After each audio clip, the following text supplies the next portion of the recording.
What if the government could pass a law that violates your rights and the courts couldn't stop it? In Canada, there's actually a tool that lets governments do exactly that. And you may have heard the term before, the Notwithstanding clause.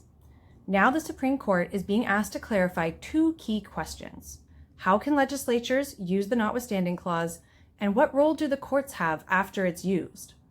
Let's go over what the clause is, why we're headed to the Supreme Court, and what this means for us LGBTQI communities. The Notwithstanding clause is part of the Canadian Charter of Rights and Freedoms. It allows governments to pass laws that operate even if they violate certain charter rights and prevents courts from striking them down for 5 years. It was designed to be used by legislatures in exceptional circumstances and only as a last resort. And for decades, this power was rarely used. But recently, it's being used more frequently, and some governments have even started using it before courts even review whether the law violates charter rights. In the case of English Montreal School Board versus Quebec, the clause was used to protect a law banning public servants from wearing religious symbols like crosses, hijabs, and turbans while working. Egale has intervened in this case because of what it could mean for marginalized communities, including us LGBTQI people. So, what is Egale's position? Egale has two main arguments. First, there should be limits on how the Notwithstanding clause can be used. Government should not be able to use the clause specifically to target and eliminate the rights of minority groups. Second, even when the Notwithstanding clause has been used, courts should still be able to review the law.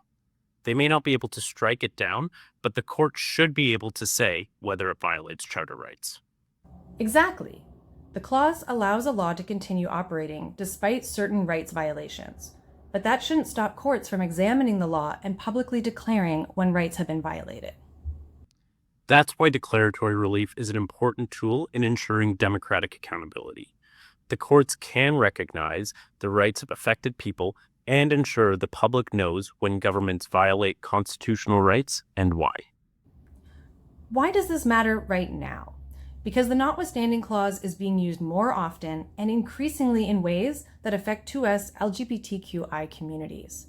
Since 2020, 4 out of the 7 times the clause has been used targeted us LGBTQI people, including laws restricting gender-affirming care for youth, trans participation in sports, and chosen names and pronouns in schools.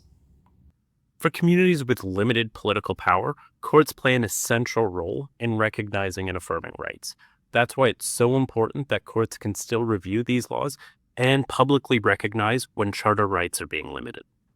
This case is about more than one law. It's about how charter rights are protected, especially for communities that may not have political power.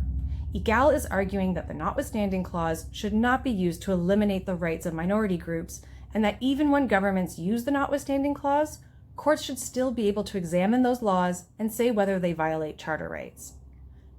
Transparency and accountability are essential to protecting vulnerable communities. And the Supreme Court's decision in this case and our upcoming UR Pride versus Saskatchewan case could shape how the Notwithstanding clause is used across Canada. Visit our website to learn more about this case and how Egale advocates for human rights and equality in Canada and around the world.